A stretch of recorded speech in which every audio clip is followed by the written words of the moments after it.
انشائیہ ایک نثری صنف ہے۔ اسے ذہن کی ترنگ اور ادب کی پھلجھڑی بھی کہا گیا ہے۔ انشائیہ مضمون کی ایک ایسی قسم ہے جس میں علم و استدلال کے بجائے تاثراتی اور تخلیقی کیفیت پائی جاتی ہے۔ کسی بھی موضوع پر شخصی اور انفرادی طرز کے اظہار خیال کو انشائیہ کہتے ہیں۔ انشائیہ میں قدم قدم پر مصنف کی شخصیت جھلکتی ہے۔ وجہ یہ ہے کہ انشائیہ میں واقعات سے زیادہ تاثرات اہمیت رکھتے ہیں۔ موضوع کچھ بھی ہو، انشائیہ نگار اسے اپنے ذاتی نقطہ نظر سے پیش کرتا ہے۔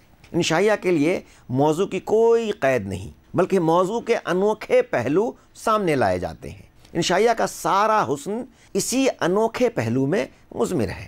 اردو انشائیوں کے کچھ عنوانات پر غور کریں تو یہ نہایت غیر سنجیدہ معلوم ہوں گے، مثلاً چارپائی، ارہر کا کھیت، جھنگر کا جنازہ، کتے وغیرہ۔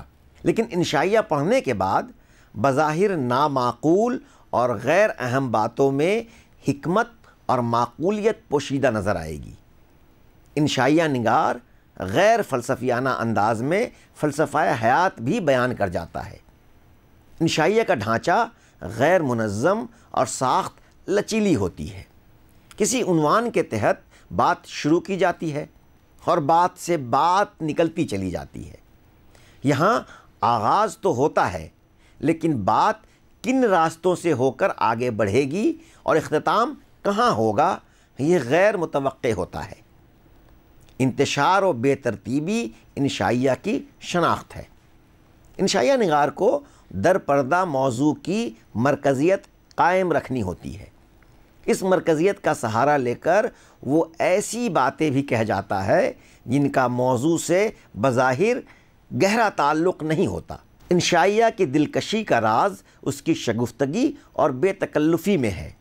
انشائیہ نگار ایک ایسی فضا تیار کرتا ہے جس میں پیغام یا تلقین کا شائبہ تک نہیں ہوتا۔ وہ بے تکلفی کے ساتھ سنجیدہ بات کو بھی بظاہر غیر سنجیدہ طریقے سے کہتا ہے۔ انشائیہ میں طنز و ظرافت سے بھی جان پڑتی ہے۔ اردو میں انشائیہ نگاری کا آغاز مضمون کی شکل میں ہوا۔ 1857 کے بعد علی گڑھ تحریک کے زیر اثر مضمون نگاری کا رواج ہوا۔ مضمون نگاری اس دور کی ضرورت تھی، کیونکہ ایک نئے سماج کی تعمیر اور ایک نئے شعور کو پروان چڑھانا تھا۔ اس کی پہل سر سید احمد خان نے امید کی خوشی اور خوشامد جیسے مضامین لکھ کر کی۔ یہ مضامین اصلاحی نوعیت کے ہیں جنہیں انشائیہ کہنا مناسب نہیں۔ البتہ ان مضامین میں شخصی رنگ کسی حد تک ضرور موجود ہے۔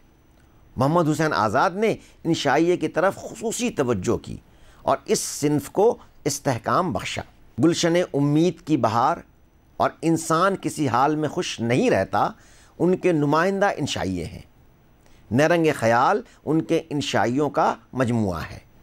انشائیہ کے یہ نقوش میر ناصر علی، نیاز فتح پوری، سجاد انصاری، فرحت اللہ بیگ، مہدی افادی اور عبدالحلیم شرر کی تحریروں میں بھی موجود ہیں۔ انشائیہ کی زیادہ ترقی یافتہ شکل خواجہ حسن نظامی، رشید احمد صدیقی، پطرس بخاری، انجم مانپوری، کنہیا لال کپور، فرقت کاکوروی وغیرہ کے یہاں نظر آتے ہیں۔